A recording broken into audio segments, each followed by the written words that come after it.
बिस्मिल्लाहिर्रहमानिर्रहीम। जी गर्ल्स, आज हम चैप्टर नंबर 12 यानी इलेक्ट्रोस्टैटिक्स के शॉर्ट क्वेश्चंस करने लगे हैं। ये हमारा लेक्चर नंबर 12 है,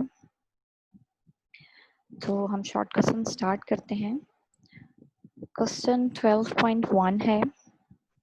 स्टेटमेंट देखिएगा, the potential is constant throughout a given region of space.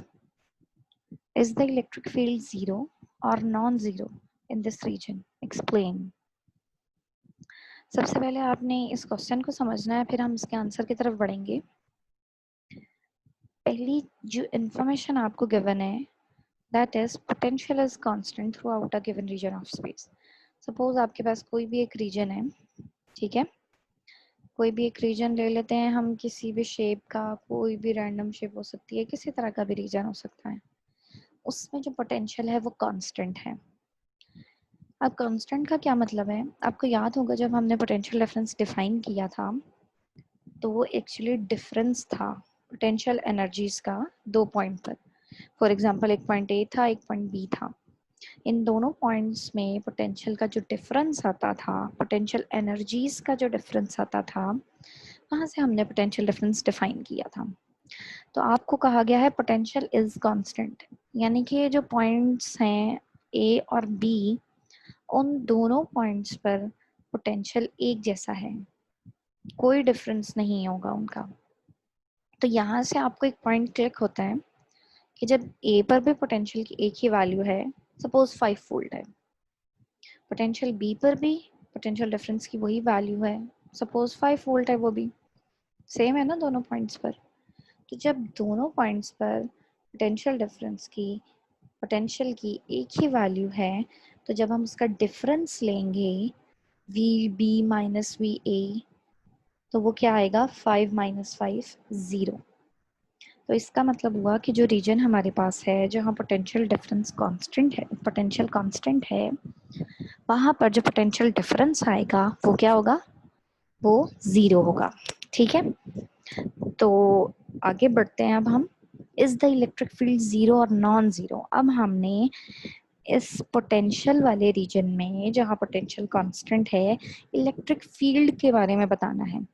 तो जरूरी है कि सबसे पहले इलेक्ट्रिक फील्ड का रिलेशन देख लिया जाए, इलेक्ट्रिक फील्ड का relation with potential.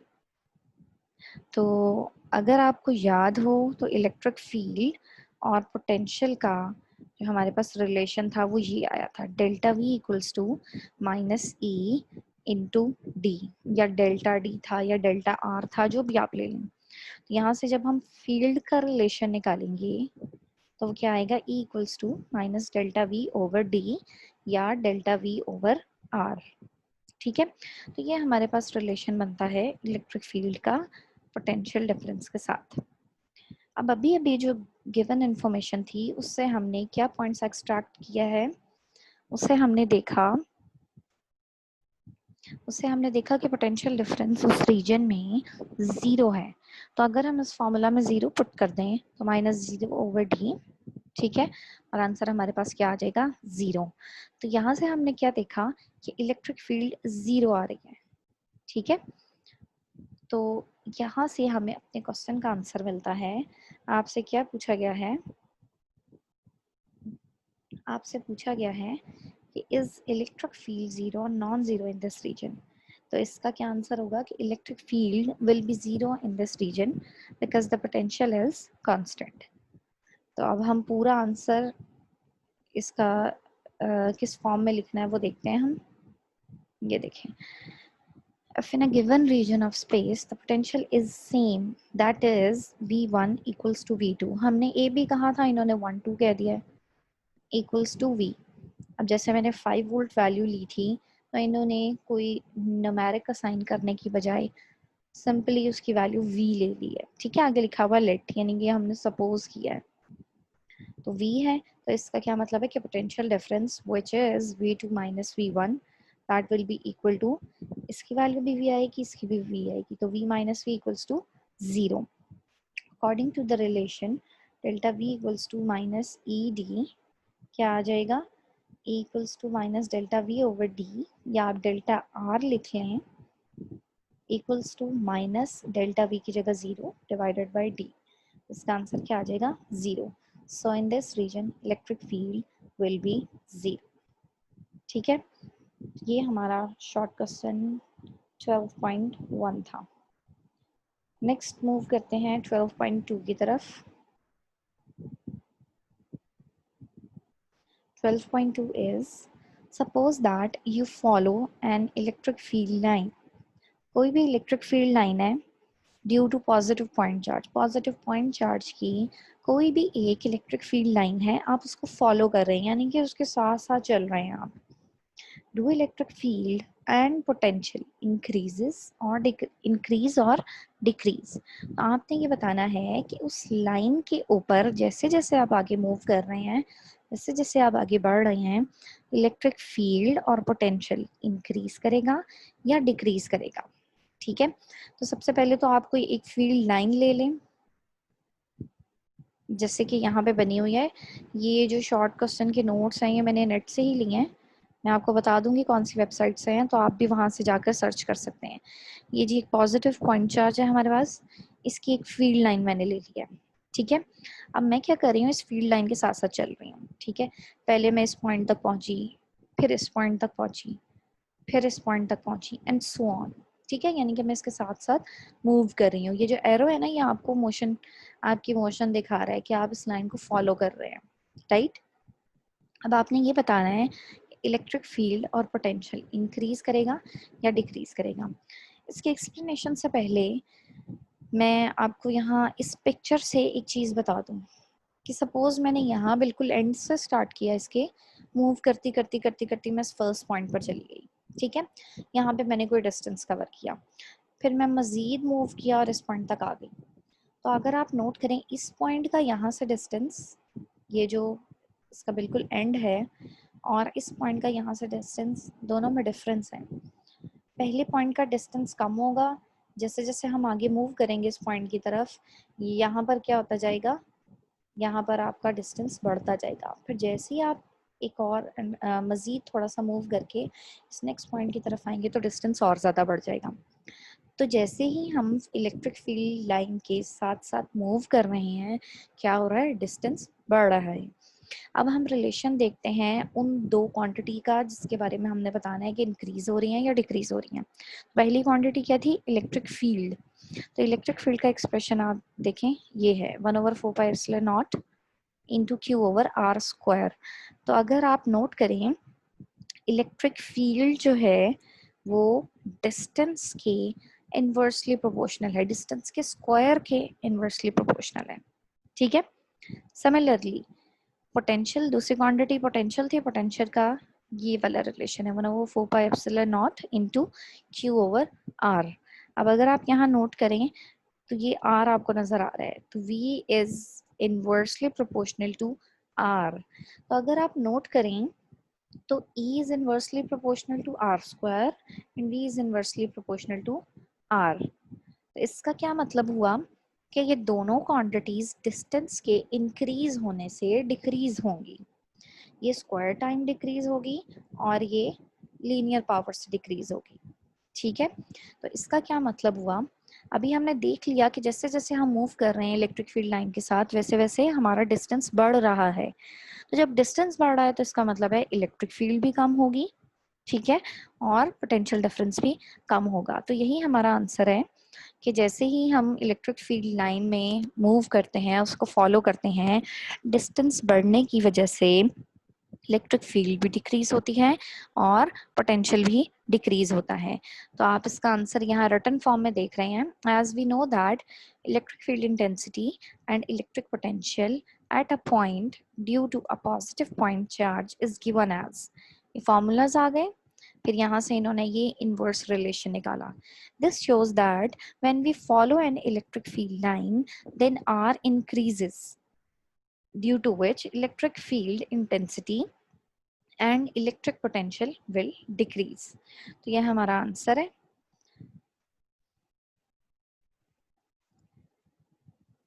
Now question 12.3, how can you identify that which plate of a capacitor is positively charged। आपसे पूछा गया है कि आपके पास एक कैपेसिटर है, ठीक है, उसकी दो प्लेट्स होंगी, आपको नहीं पता पॉजिटिव कौन सी है नेगेटिव कौन सी है, बस वो चार्ज हुआ हुआ है कैपेसिटर, ठीक है। अब आपने ये बताना है कि उन दोनों प्लेट्स में से कौन सी प्लेट पॉजिटिवली चार्ज्ड है। तो क्या तरीका होगा, बहुत ही आसान तरीका है। आप कोई एक चार्ज ले लें, चाहे पॉजिटिव ले लें चाहे नेगेटिव ले लें, उसको प्लेट के करीब लाएं। अगर पॉजिटिव चार्ज ले रहे हैं तो जिस प्लेट से वो रिपेल होगा वो पॉजिटिवली चार्ज होगी। अगर आप नेगेटिव ले रहे हैं तो जिस प्लेट की तरफ वो अट्रैक्ट होगा वो पॉजिटिवली चार्ज होगी, ठीक है। खैर ये तो एक तरीका मैंने आपको बताया है ना, लेकिन कन्वेंशनली हम टेस्ट चार्ज यूज़ करते हैं, ठीक है। थ्रू आउट द बुक हमने देखा है कि हमें कोई भी मेजरमेंट करनी है तो हम टेस्ट चार्ज यूज़ करते हैं। तो यहाँ भी हम यही कहेंगे, हम क्या कहेंगे कि हमारे पास एक टेस्ट चार्ज है। टेस्ट चार्ज अब आपको पता है कि पॉजिटिव चार्ज होता है। हम उसको दोनों बारी बारी दोनों प्लेट्स के करीब ले जाएंगे, तो जो प्लेट उस टेस्ट चार्ज को रिपेल करेगी वो पॉजिटिवली चार्ज होगी, ठीक है, क्योंकि पॉजिटिव पॉजिटिव एक दूसरे को रिपेल करते हैं ना। तो जो प्लेट उस टेस्ट चार्ज को रिपेल करेगी that will B positively charged, ठीक है। ये एक मेथड था।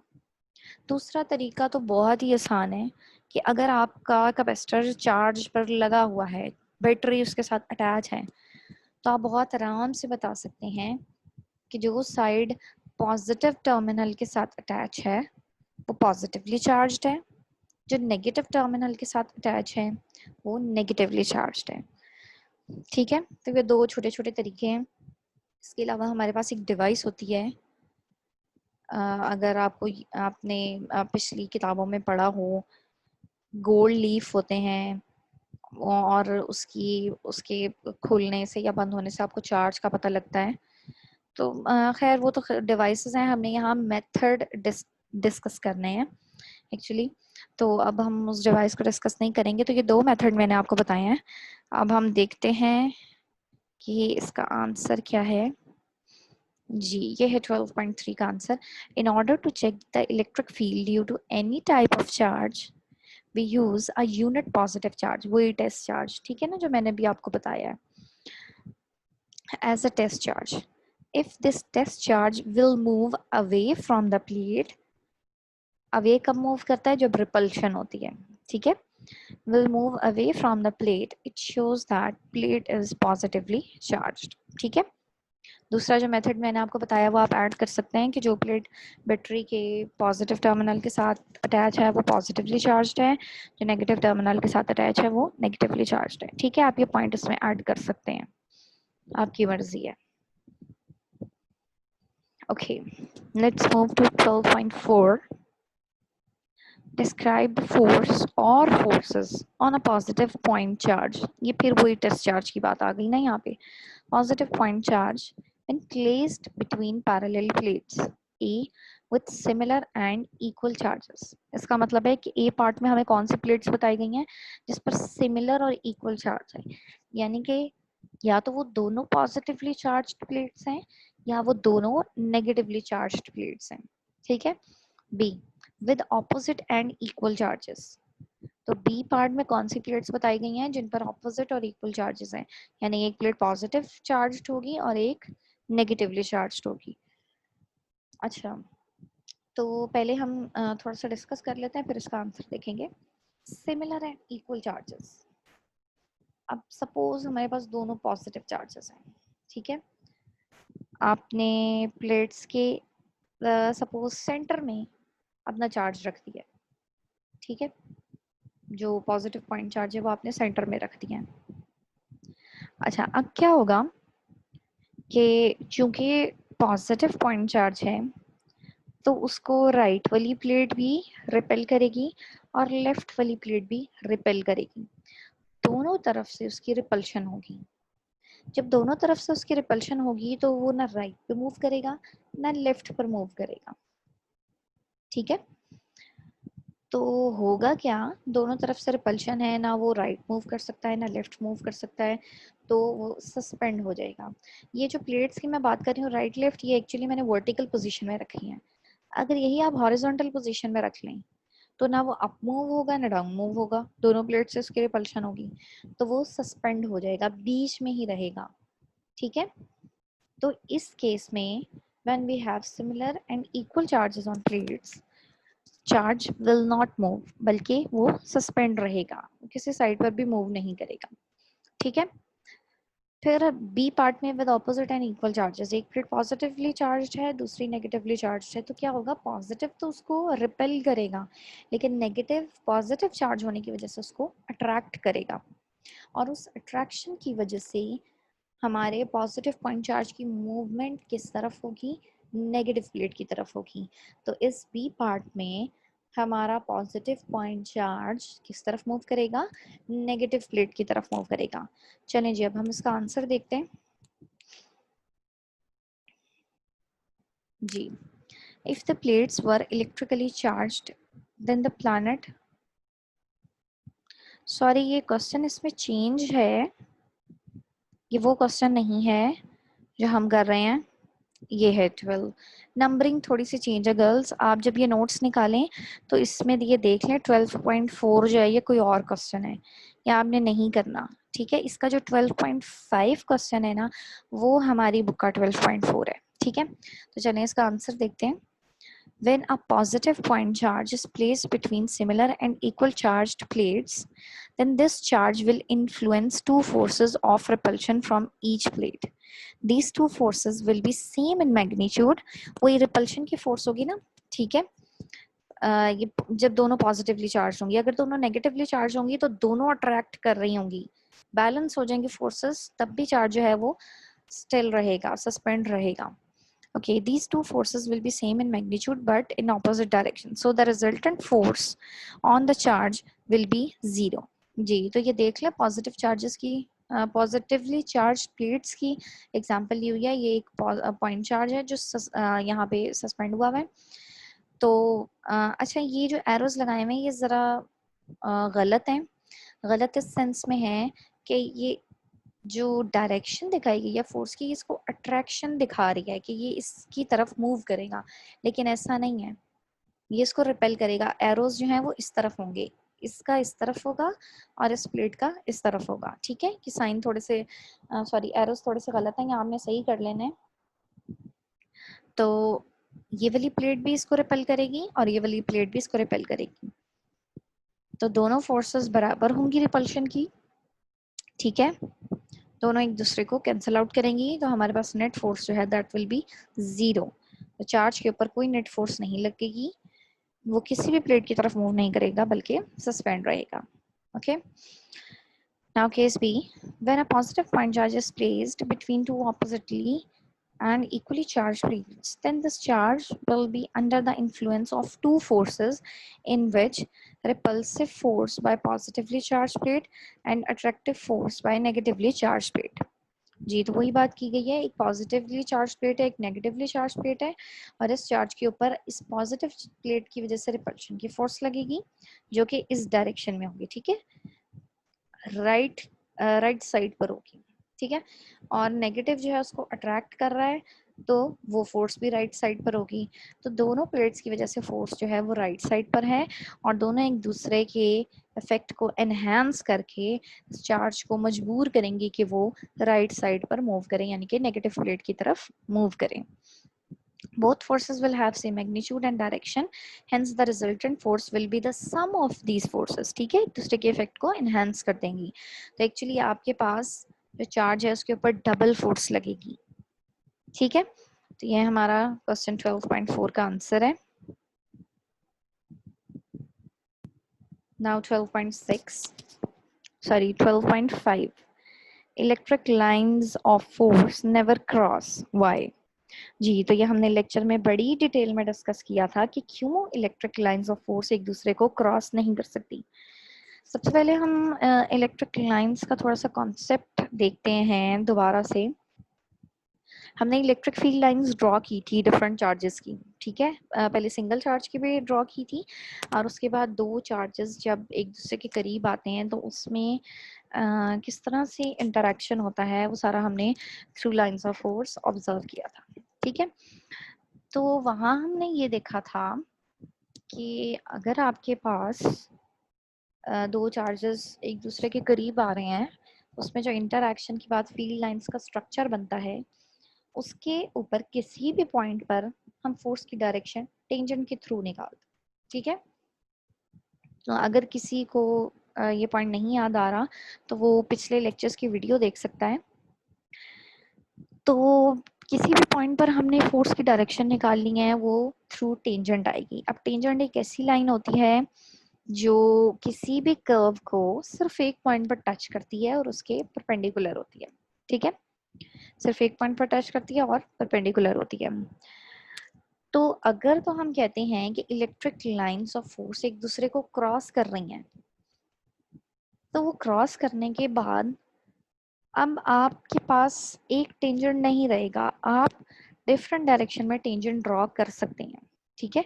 टेंजेंट तो एक ही लाइन है ना जो उस पॉइंट को जो कर्वेचर को एक पॉइंट पर टच कर रही है और परपेंडिकुलर है, और उसकी डायरेक्शन ऑफ मोशन उस तरफ होगी जिस तरफ आपकी फोर्स की डायरेक्शन है, ठीक है। तो जब फील्ड लाइंस क्रॉस कर जाएंगी तो आपके पास टेंजेंट की मल्टीपल डायरेक्शंस हो जाएंगी। तो इसका मतलब क्या होगा कि फोर्स की मल्टीपल डायरेक्शन है, लेकिन ये तो पॉसिबल नहीं है, ये फिजिकली रॉन्ग है। आप एक फोर्स लगा रहे हैं, वो एक वक्त में एक ही डायरेक्शन पर लग सकती है ना। ऐसा तो नहीं होता कि एक वक्त में वो दो डायरेक्शंस में लग रही है या तीन डायरेक्शंस में लग रही है, नहीं।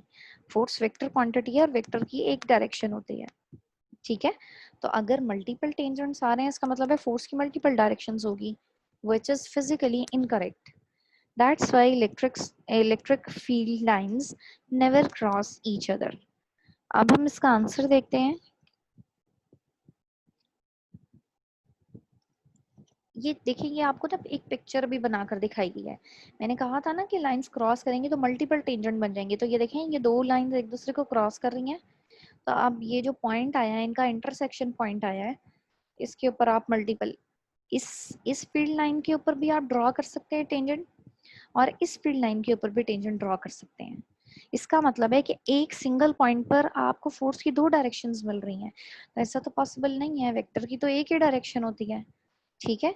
तो इस वजह से लाइंस क्रॉस नहीं करेंगी। चलिए अब पढ़ते हैं क्या लिखा है।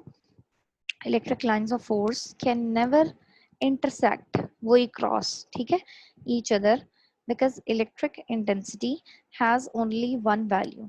मैंने आपको फोर्स की टर्म में बताया, यहाँ इलेक्ट्रिक इंटेंसिटी की टर्म में बात है तो दोनों वेक्टर्स ही, ठीक है। has only one value and direction at a given point. If field lines intersect each other, then E could have more than one value and direction at that point, which is impossible. ठीक है, तो ये आपका answer है। Next is 12.6. If a point charge Q of mass M is released in a non-uniform electric field with field lines pointing in the same direction, will it make a rectilinear motion? आपके पास कोई charge है Q जिसका मास M है, आपने एक non uniform का मतलब क्या है? नॉन यूनिफॉर्म का मतलब है कि फील्ड जो है वो एक जैसी नहीं है, ठीक है। हर जगह फील्ड की वैल्यू एक जैसी नहीं है। नॉन यूनिफॉर्म का मतलब ये है, यूनिफॉर्म हो आप नॉन कांस्टेंट कह सकते हैं इसको, ठीक है, कि कांस्टेंट वैल्यू नहीं है इलेक्ट्रिक फील्ड की। यूनिफॉर्म इलेक्ट्रिक फील्ड हो इसका मतलब है कि उसकी वैल्यू कांस्टेंट है, नॉन यूनिफॉर्म हो तो इसका मतलब है कि उसकी वैल्यू कांस्टेंट नहीं है। तो non uniform electric field with field lines pointing in the same direction. तो ऐसी सिचुएशन है कि इलेक्ट्रिक फील्ड नॉन यूनिफॉर्म है, यानी कि उसकी वैल्यू एक जैसी नहीं है, कांस्टेंट नहीं है, लेकिन फील्ड लाइंस सारी की सारी एक ही डायरेक्शन में मूव कर रही हैं, ठीक है। इस तरह की फील्ड में आपने एक पॉइंट चार्ज रख दिया है। अब आपसे ये सवाल है, will it make a rectilinear motion? तो जो चार्ज आपने उसके बीच में रखा है, क्या उसकी मोशन रेक्टिलिनियर होगी? Rectilinear means straight line motion होगी, ठीक है। दोबारा से मैं डिस्क्राइब करती हूँ। आपके पास इलेक्ट्रिक फील्ड एक रीजन है जिसमें इलेक्ट्रिक फील्ड है, वो नॉन यूनिफॉर्म है, मींस उसकी वैल्यू कांस्टेंट नहीं है, और जितनी भी फील्ड लाइंस हैं सारी की सारी एक ही डायरेक्शन में शो हो रही हैं, एक ही डायरेक्शन में मूव कर रही हैं। तो आपने जब चार्ज रिलीज किया है तो क्या वो रेक्टिलिनियर मोशन परफॉर्म करेगा, लीनियर मोशन परफॉर्म करेगा, या स्ट्रेट लाइन वाली मोशन परफॉर्म करेगा? ठीक है, चलें जी। देखते हैं, a non-uniform field is always a curved line. Hence, a point charge when placed in a non-uniform electric field will follow the field line. Therefore, its path will not be a straight line. अच्छा, तो आपको ये कहा गया है इस सवाल के अंदर कि नॉन यूनिफॉर्म फील्ड लाइन है वो हमेशा कर्व्ड होगी। कर्व्ड कैसे होगी? अगर आपको याद हो तो हमने अगर आपको इलेक्ट्रिक फील्ड लाइन याद हो, जब हमने दो चार्जेस रखे थे और इसकी फील्ड लाइन ड्रॉ की थी, तो वहां पे आपने देखा था कर्व्ड लाइंस बन रही थी। ठीक है, तो कर्व लाइन का मतलब क्या है कि फील्ड की वैल्यू एक जैसी नहीं होगी। ठीक है, कर्व लाइन का क्या मतलब होगा? ऑब्वियसली देखिए, एक चार्ज था ना, उसकी फील्ड लाइन चले आप ड्रॉ कर लेते हैं, स्ट्रेट लाइंस होती हैं। लेकिन जब आप दो चार्जेस को करीब लाते हैं तो वो स्ट्रेट लाइन नहीं होती। ये बात याद रखिएगा कि एक सिंगल चार्ज के फील्ड में जब हम कोई पॉइंट चार्ज रखते हैं तो वो फील्ड लाइन की डायरेक्शन में मूव करता है, फोर्स उस डायरेक्शन में लगती है ना। लेकिन जब दो चार्जेस आ गए हैं तो फील्ड लाइंस कर्व्ड हो गई है ना, तो जब हम चार्ज रखेंगे तो ऑब्वियसली वो उसी डायरेक्शन में मूव करेगा जिस डायरेक्शन में फील्ड लाइन है। और फील्ड लाइन बेसिकली आपको फोर्स का बता रही होती है किस डायरेक्शन में है। ठीक है, तो वो जो कर्वेचर होगा वो कर्व्ड होगा, आपका चार्ज भी उसके थ्रू ही मूव करेगा, उसी पाथ पर मूव करेगा। ठीक है, तो नॉन यूनिफॉर्म इलेक्ट्रिक फील्ड जो है उसमें क्या होगा? स्ट्रेट लाइन पाथ मूव, आपका चार्ज स्ट्रेट लाइन में मूव नहीं करेगा। ठीक है, तो इस एक्सप्लेनेशन के अकॉर्डिंग आपका पाथ स्ट्रेट लाइन नहीं होगा, चार्ज स्ट्रेट लाइन में मूव नहीं करेगा। लेकिन यहाँ पर मैं एक पॉइंट और डिस्कस करना चाहती हूँ। मेरे हिसाब से ये आंसर गलत है। गलत क्यों है? देखिए, आपको क्वेश्चन में क्या कहा गया है? आपको क्वेश्चन में कहा गया है कि, wait let me show you the question again. Non-uniform electric field with field lines pointing in the same direction. इसका क्या मतलब हुआ कि जितनी भी फील्ड लाइंस हैं वो सेम डायरेक्शन में हैं। ऐसा कब पॉसिबल होगा? ऐसा ऐसी जो सिचुएशन है वो तब हो सकती है जब आप एक चार्ज्ड प्लेट ले लें, सिंगल प्लेट। ठीक है, जिसके ऊपर बहुत ज्यादा पॉजिटिव चार्ज या बहुत ज्यादा नेगेटिव चार्ज डिस्ट्रीब्यूट हुआ हो। उसके हर पॉइंट से निकलने वाली फील्ड लाइंस जो हैं वो एक ही डायरेक्शन में मूव कर रही होंगी। ठीक है, अच्छा, अब फील्ड तो वो भी नॉन यूनिफॉर्म है। नॉन यूनिफॉर्म कैसे है कि जैसे जैसे आप उस प्लेट से दूर मूव करेंगे वैल्यू कम होती जाएगी, डिक्रीज करती जाएगी। अभी हमने पीछे क्वेश्चन में देखा ना कि इलेक्ट्रिक फील्ड और पोटेंशियल की वैल्यू डिक्रीज करती है जैसे जैसे हम दूर जाते हैं। तो जैसे जैसे आप दूर जाते जाएंगे वैल्यू तो डिक्रीज हो रही है, चेंज हो रही है। तो फील्ड तो उस प्लेट की भी नॉन यूनिफॉर्म है। ठीक है ना, लेकिन चूंकि आपको कहा गया electric field lines pointing in the same direction, तो हमने ये वाली सिचुएशन डिस्कस करनी है। ये जो प्लेट वाली मैं अभी बता रही हूँ, जो नोट्स के अंदर आंसर है वो मेरे हिसाब से सही नहीं है। ठीक है, क्योंकि उसमें आपको वो कर्व्ड पाथ बताया गया है। कर्व तो एक डायरेक्शन में नहीं होती, कर्व्ड लाइंस। ठीक है ना, तो सवाल के हिसाब से क्या है आंसर आपका? क्या होगा कि जब आप इस तरह की फॉर्म डिस्कस करेंगे जिसमें फील्ड लाइंस सेम डायरेक्शन में हैं, ठीक है, फील्ड वहां पे भी नॉन यूनिफॉर्म होगी, लेकिन इस केस में आपका चार्ज जो है वो रेक्टिलिनियर मोशन परफॉर्म करेगा, स्ट्रेट लाइन में मोशन मोशन परफॉर्म करेगा। ठीक है, मैं आपको एक इस तरह की पिक्चर दिखा देती हूँ ताकि थोड़ा सा आपको आंसर क्लियर हो जाए। चलेंगे, ये वाली पिक्चर देख लेते हैं। ये आपको एक प्लेट नजर आ रही है, ये। अच्छा, अब सपोज ये ए वाली प्लेट नहीं है, सिर्फ ये बी प्लेट है। ठीक है, पॉजिटिवली चार्ज प्लेट है। अब इसकी फील्ड लाइंस आप देख रहे हैं किस तरह बिल्कुल एक ही डायरेक्शन में जा रही हैं। नजर आ रही है ना आपको? सारी की सारी डाउनवर्ड मूव कर रही हैं। ठीक है, तो जब इस फील्ड के बीच में हम ये पॉइंट चार्ज रखेंगे तो वो किस तरफ मूव करेगा? डाउनवर्ड। ऐसे नहीं होगा कि वो राइट जा रहा है या लेफ्ट जा रहा है या टिल्ट हो रहा है या कर्व्ड हो रहा है, नहीं, वो बिल्कुल स्ट्रेट मूव करेगा डाउनवर्ड। अभी आप फिलहाल ये ग्रीन वाला एरो जरा स्किप कर दें, क्योंकि हम अब ये सपोज करें कि ए प्लेट नहीं है। तो ये प्लेट की वजह से लगने वाली फोर्स भी नहीं होगी। ठीक है ना, ठीक है ना। तो जब इस फॉर्म में जब सारी की सारी फील्ड लाइन एक ही डायरेक्शन में है तो आपका चार्ज जो है वो किस तरफ मूव करेगा, एक ही डायरेक्शन में स्ट्रेट मूव करेगा, रेक्टिलिनियर मोशन परफॉर्म करेगा। ठीक है, तो ये एक्सप्लेनेशन आपने लिखनी है। जो नोट्स में आपको दिखा रही हूँ उसमें जो है वो आपने नहीं लिखनी। ये आपका आंसर है जो अभी मैंने आपसे डिस्कस किया है। ठीक है, नोट्स दिखाना इसलिए ज़रूरी था क्योंकि आप फिर नोट्स वाला ही आंसर डिस्कस करते, तो इस वजह से मैंने पहले उसको एक्सप्लेन किया है और फिर आपको बताया है कि वो गलत आंसर है, और उसके बाद फिर मैंने इसमें करेक्शन करवाई आपकी। ठीक है, तो जो सिचुएशन हमें बुक में गिवन है, क्वेश्चन में गिवन है, उसके अकॉर्डिंग चार्ज जो है वो रेक्टिलिनियर मोशन परफॉर्म करेगा। Right, okay.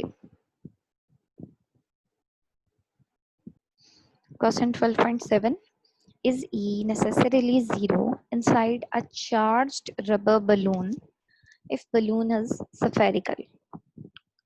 Charged rubber balloon, तो ये बिल्कुल वैसी ही सिचुएशन है जैसे आपने गॉसेस लॉ के फर्स्ट एप्लीकेशन में पढ़ी थी कि एक शेल था, एक स्फीयर था, चार्ज्ड था, यानी कि उसके सरफेस के ऊपर चार्ज डिस्ट्रीब्यूटेड था। ठीक है, तो यहाँ पे शेल की बजाय बलून कह दिया आपको। If balloon is spherical, shape भी स्फेरिकल है। ठीक है, अब आपसे पूछा गया है कि इस चार्ज्ड रबर बलून के अंदर E जीरो होगी। Assume that charge is distributed uniformly over the surface. Surface के ऊपर चार्ज जो है वो यूनिफॉर्मली डिस्ट्रीब्यूट हुआ है। पहली बात, आपके पास स्फेयर है, स्फेरिकल बलून है जिसके सरफेस के ऊपर चार्ज यूनिफॉर्मली डिस्ट्रीब्यूट हुआ है। दूसरी बात, आपको ये कहीं नहीं कहा गया कि इस स्फेयर के अंदर, इस स्फेरिकल बलून के अंदर चार्ज इनक्लोज्ड है। इसका क्या मतलब हुआ कि स्फेयर अंदर से खाली है। तो ये बिल्कुल वही है, वही चीज है जो हमने गॉसेस लॉ के फर्स्ट एप्लीकेशन में पढ़ी थी, जिसमें हमने हॉलो चार्ज्ड स्फेयर लिया था। फिर हमने देखा था कि वहां पे इलेक्ट्रिक फ्लक्स जीरो आता था, जिसकी वजह से इलेक्ट्रिक फील्ड भी जीरो आती थी। तो इसका आंसर भी वैसे ही होगा। ठीक है, आप उसी तरह से इसकी कैलकुलेशन परफॉर्म करेंगे और इसको जीरो करेंगे। तो इधर देखते हैं, तो ये एक स्फेयर बनाया हुआ है, इसके ऊपर उन्होंने नेगेटिव चार्ज दिखा दिया, आप चाहें तो पॉजिटिव चार्ज भी डिस्ट्रीब्यूट करवा सकते हैं। ठीक है, the electric field intensity in this case will be zero because, बिल्कुल वैसी कैलकुलेशन जैसे हमने वहां की थी, electric flux equals to Q over epsilon naught, since no charge is enclosed by the balloon, तो क्यू क्या हो गया, एनक्लोज्ड चार्ज क्या हो गया, जीरो हो गया। When enclosed charge is zero, then electric flux given by this formula will be zero. ठीक है, अब आपको मजीद पता है कि electric flux equals to E dot A. ठीक है, तो ये जीरो हो गया, it means E dot A equals to zero. ठीक है, एरिया तो जीरो नहीं हो सकता क्योंकि हमारे पास स्फीयर मौजूद है, उसका कोई ना कोई एरिया होगा which is given by 4πr²। ठीक है, तो एरिया तो जीरो नहीं हो सकता, तो only one option is left, that is E equals to 0. So E is necessarily 0 inside this charged rubber balloon, right? E will be 0. Okay, 12.8. Is it true that Gauss's law states that the total number of lines of force crossing any closed surface in the outward direction is proportional to the net positive charge enclosed within the surface? तो सबसे पहले हम Gauss's law की statement को revise करते हैं कि क्या है। अगर मैं यहाँ से स्टेटमेंट निकालूं, गॉसेस लॉ पे जाऊं मैं, just to show you the definition statement, जो ये रहा गॉसेस लॉ, ये इसकी स्टेटमेंट है, the flux through any closed surface is 1 over epsilon naught times the total charge enclosed in it. तो जरा इसको डेफिनेशन को थोड़ा सा एक्सप्लोर करते हैं। The flux means number of lines. Flux हमने यही डिफाइन किया था ना, number of field lines, electric field lines. The flux means the number of electric field lines through any closed surface is 1 over epsilon naught times the total charge enclosed in it. अगर मैं इस total charge को कहूँ total positive charge, तो ये field lines जो हैं वो आउटवर्ड मूव हो रही होंगी। अगर मैं इस टोटल चार्ज को कह दूं टोटल नेगेटिव चार्ज, तो ये फील्ड लाइंस यानी कि फ्लक्स जो है वो इनवर्ड डायरेक्शन में होगी। ठीक है, तो अगर आपको अब ये डेफिनेशन समझ आ गई है सही से, तो अब हम अपने क्वेश्चन की तरफ मूव करते हैं और उसकी स्टेटमेंट को देखते हैं और एक्सप्लेन करते हैं जी। Is it true that Gauss's law states that the total number of lines of force, ये फ्लक्स नहीं हो गया, total number of lines of force, ठीक है, तो इसका मतलब है दैट द फ्लक्स, इस लाइन का मतलब है that the flux crossing any closed surface, तो जब किसी क्लोज सरफेस के अंदर चार्ज रखा होगा उससे निकलने वाली फील्ड लाइंस यानी कि फ्लक्स जो है वो सरफेस को क्रॉस नहीं कर रही होंगी। ठीक है, बाहर आ रही है ना, ठीक है, या अंदर जा रही है ना, अंदर मतलब उसके अगर नेगेटिव चार्ज है तो उसके अंदर की तरफ डायरेक्शन होगी ना, तो ऑब्वियसली वो सरफेस को क्रॉस कर रही होंगी। ठीक है, इन द आउटवर्ड डायरेक्शन मैंने अभी बताया, पॉजिटिव चार्ज होगा तो आउटवर्ड होगी, नेगेटिव चार्ज होगा तो इनवर्ड होगी। तो इसका क्या मतलब हुआ, ये क्या कह रहा है that the flux crossing any closed surface in the outward direction, इसका मतलब है कि पॉजिटिव चार्ज की वजह से निकलने वाली लाइंस यानी कि flux that is crossing the surface means outward निकल रहा है, सरफेस को भी क्रॉस कर रहा है, is proportional to the net positive charge। तो अगर 1 over epsilon नॉट टाइम्स को हम कांस्टेंट ले लें तो फ्लक्स चार्ज के डायरेक्टली प्रोपोर्शनल नहीं आता। ठीक है ना, फ्लक्स चार्ज के डायरेक्टली प्रोपोर्शनल हो जाता है अगर हम 1 over epsilon नॉट को कांस्टेंट लेकर इक्वालिटी को प्रोपोर्शनैलिटी में चेंज करें। ठीक है ना, is proportional to the net positive charge या net charge enclosed within the surface। This definition is exactly the same as of Gauss's law। ठीक है, तो इसका मतलब है कि ये स्टेटमेंट ट्रू है, Gauss's law की ये भी स्टेटमेंट है that the total number of lines of forces crossing an enclosed surface in the outward direction is proportional to the net positive charge enclosed within the surface। ठीक है, अब इसके return form देखते हैं इस आंसर की, इस क्वेश्चन की sorry. According to Gauss's law, total flux equal to 1 over epsilon naught times total charge enclosed by that surface। इसकी जगह हमने Q लगा दिया, इसको कांस्टेंट कर दिया उसने, तो ये प्रोपोर्शनैलिटी में चेंज हो गया जो अभी मैंने आपको बताया था। तो फ्लक्स जो है वो चार्ज के प्रोपोर्शनल आ रहा है। ठीक है, यहाँ से हम कह सकते हैं फ्लक्स यानी कि number of electric lines of force passing through the closed surface is always equal to the positive charge, equal to नहीं sorry, is always proportional to, या आपने इसमें करेक्शन करनी है। जो जो मैं आपको बता रही हूँ कि इस सवाल में ये करेक्शन करनी है वो आपने करनी है। ठीक है, everything is not correct in this notes. okay, is proportional to the positive charge enclosed by it, lines of force will be radially moving away from closed surface containing the charge। positive charge है ना, इसलिए outward निकल रही है। ठीक है, ये हमारा था question number 12.8। Now 12.9, do electrons tend to go to region of high potential or of low potential। अच्छा जी, इससे पहले कि हम इसका आंसर करें मैं आपको एक बात और बता दूं, ये हमने ड्यूरिंग लेक्चर भी डिस्कस की होगी लेकिन मैं दोबारा से आपको ये बात बता देती हूँ कि जो पॉजिटिव पोटेंशियल होता है उसको हम हाई पोटेंशियल कहते हैं और जो नेगेटिव पोटेंशियल वाली साइड होती है उसको हम लो पोटेंशियल कहते हैं। ठीक है, जरूरी नहीं है कि पॉजिटिव और नेगेटिव ही हो, बाज़ औक़ात ऐसा भी होता है कि दोनों पॉजिटिव हो सकते हैं, दोनों पोटेंशियल पॉजिटिव हो सकते हैं, लेकिन एक की वैल्यू थोड़ी सी ज़्यादा होती है, एक की वैल्यू कम होती है। ठीक है, हमारा कंसर्न होता है सिर्फ और सिर्फ पोटेंशियल डिफरेंस से, चाहे वो दोनों पॉजिटिव की वजह से हो दोनों नेगेटिव की वजह से हो। ठीक है, तो हाई और लो इस सेंस में भी हो सकते हैं। फॉर एग्जांपल, दो टर्मिनल हैं बैटरी के, एक का पॉजिटिव 7 वोल्ट पोटेंशियल है, दूसरी का पॉजिटिव 5 वोल्ट पोटेंशियल डिफरेंस है, ठीक है। तो जब उन दोनों का डिफरेंस लेंगे तो ऑब्वियसली वो 2 वोल्ट आएगा ना, ठीक है। हैं दोनों पॉजिटिव वैल्यू, लेकिन फिर भी उसके दरमियान कोई ना कोई पोटेंशियल डिफरेंस मौजूद है, तो ये पॉसिबिलिटी भी हो सकती है। खैर ये एक एक्स्ट्रा बात थी, अब हम सवाल की तरफ आते हैं। तो हाई पोटेंशियल मैंने आपको बताया कि पॉजिटिव को कहते हैं और लो पोटेंशियल नेगेटिव को कहते हैं। तो इस बात को जहन में रखते हुए सवाल दोबारा पढ़ते हैं। Do electrons tend to go to region of high potential और ऑफ लो पोटेंशियल? तो इलेक्ट्रॉन्स, सबसे पहले आप ये देखें कि नेगेटिवली चार्ज्ड पार्टिकल्स हैं, नेगेटिव चार्जेस हैं।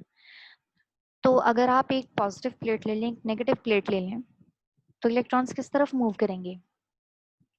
ऑब्वियसली नेगेटिव प्लेट इलेक्ट्रॉन को रिपेल करेगी और पॉजिटिव अट्रैक्ट करेगी। तो इसका मतलब है इलेक्ट्रॉन नेगेटिव से पॉजिटिव प्लेट की तरफ मूव करते हैं, ठीक है ना। इलेक्ट्रॉन्स नेगेटिव प्लेट से पॉजिटिव प्लेट की तरफ मूव करते हैं, क्योंकि पॉजिटिव उनको अट्रैक्ट करता है, नेगेटिव रिपेल करता है। तो जब पॉजिटिव प्लेट की तरफ मूव कर रहे हैं, इसका क्या मतलब हुआ कि वो किस रीजन में मूव कर रहे हैं? पॉजिटिव, अभी मैंने बताया हाई पोटेंशियल को कहते हैं। तो इसका मतलब ये हुआ कि इलेक्ट्रॉन्स जो है वो हाई पोटेंशियल की तरफ मूव करते हैं, ठीक है। तो अब इसका हम रिटन फॉर्म देखते हैं जी। Electron will always move away from negatively charge plate, क्यों? रिपल्शन की वजह से, ठीक है ना। और नेगेटिवली चार्ज प्लेट के आगे ब्रैकेट के अंदर इन्होंने लिखा हुआ है लो पोटेंशियल, ठीक है ना, टू पॉजिटिवली चार्ज प्लेट यानी कि हायर पोटेंशियल, ठीक है। इसमें एक्सप्लेनेशन नहीं बताई हुई जितनी मैंने आपको बताई है, आपने इसमें एक्सप्लेनेशन खुद ऐड करनी है। आपने लिखना है इसी तरह एक पिक्चर बनानी है आपने, पॉजिटिव प्लेट हो गई, नेगेटिव प्लेट हो गई, ठीक है। इसको लेबल करना है, इसको एज ए हाई पोटेंशियल, इसको एज अ लो पोटेंशियल। फिर आपने लिखना है कि नेगेटिवली चार्ज प्लेट या फिर लो पोटेंशियल वाली प्लेट जो है वो इलेक्ट्रॉन को रिपेल करेगी, जबकि पॉजिटिवली या हायर पोटेंशियल वाली प्लेट उसको अट्रैक्ट करेगी। तो मोशन किस तरफ होगी? नेगेटिव से पॉजिटिव प्लेट की तरफ होगी या लो पोटेंशियल से हाई पोटेंशियल की तरफ होगी, ठीक है। ये आपने सारी एक्सप्लेनेशन जो है लिखनी है इसमें। तो आज का हमारा लेक्चर यहीं तक है। आज हमने शॉर्ट क्वेश्चन खत्म किए हैं, कल इंशाल्लाह हम प्रॉब्लम करेंगे। कोई क्वेश्चन है तो आप मुझसे पूछ सकते हैं। Thank you.